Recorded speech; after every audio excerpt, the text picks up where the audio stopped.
Consider the three functions below. Which of the following is true? Okay, so some of these functions might be inverses of each other. We should check. Okay, so the way you check that two functions are inverses is if when you compose them, you get x, or you get a round trip. Okay, so let's look at, for instance, let's use x equals 12 just to see if I get a round trip. Okay, so f of 12 would be 3 times 12, which is 36, right?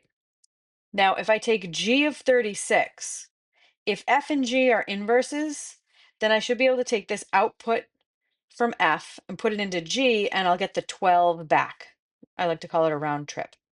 So g of 36, that would be 36 over 3, which is 12. Yep, so I put a 12 into f, I got a 36 out.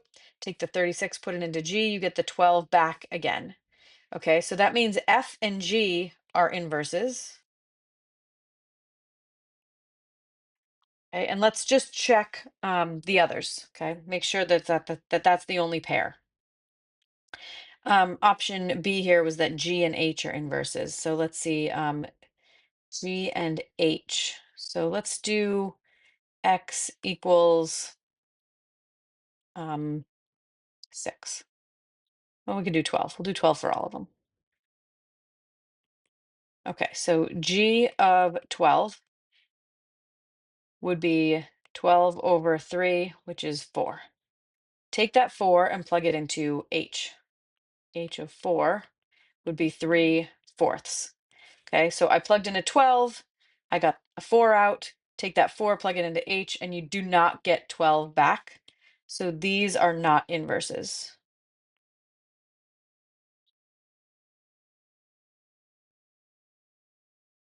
Okay.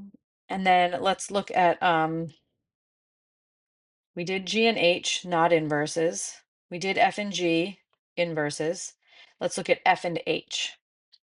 So F and H, we'll do 12 again. So F of 12 is 3 times 12, which is 36. And then H of 36 is 3 over 36, which is 1/12. So I do not get the 12 back. I didn't make a round trip, so F and H are not inverses. So I did find that F and G were inverses, so that is option C.